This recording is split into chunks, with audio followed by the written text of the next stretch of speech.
Hello, welcome to the Under the Wave of Kanagawa, the Great Wave discussion. My name is Miss Morin, and I am here with Mrs. Wyatt. Let's go ahead and start with the artist. So the artist is actually listed in the front of that title there. Hokusai is his name. The historical period is Japan, and the materials and techniques. This is a ukiyo print, which is a polychrome, meaning many colors, wood block print. Ink and color on paper.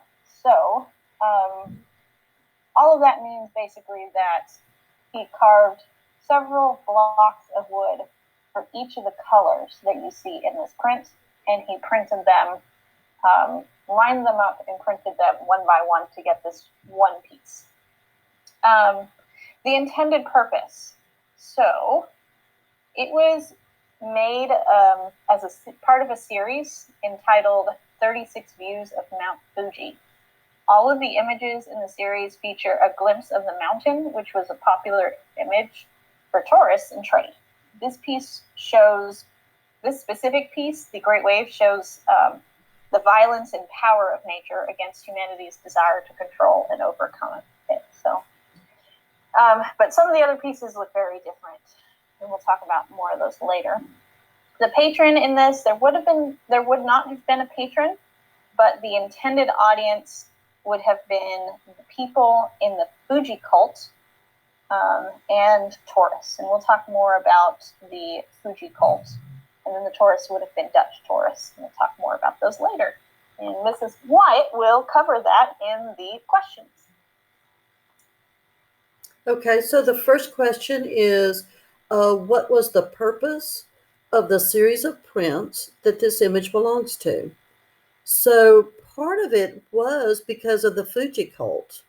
And the whole idea is that Mount Fuji is considered to be sacred in Japan. And so you have all these people who want to go to Mount Fuji and climb it and that sort of thing. And so this particular print belongs to an entire series that he did. So he did actually 36 views of Mount Fuji, and all of them vary a little bit, but they all have Fuji, but they might not all have Fuji front and center like this one here with the red one is. The next question is, who was Hokusai? And Hokusai was born in 1760. Now, he lived a really, really long time. He lived almost 100 years, and he became very, very famous as part of this Fuji cult and also for his multicolored block prints that he did.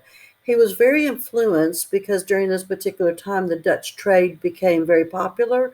And because of the Dutch, he learned about how Westerners do linear perspective. And it also brought in the blue that you see in this picture, this Prussian blue. That's also something that the Dutch used a lot of. Then our last question is, why were the prints favorites among the Impressionists in 1880s Paris? And the reason is, in 1867, there was an international exposition in Paris, and Hokusai's work was there at the Japanese Pavilion.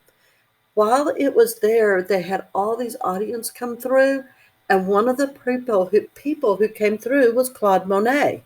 So Monet is looking at this, and it fits right into his own aesthetic, which is the flattening of space and an interest in atmospheric conditions. He's also interested in the impermanence of modern life. And so all of these start to work into Monet's ideas on Impressionism, and you see them in his work. So that is everything that we have today on The Great Wave. Hope you enjoyed it.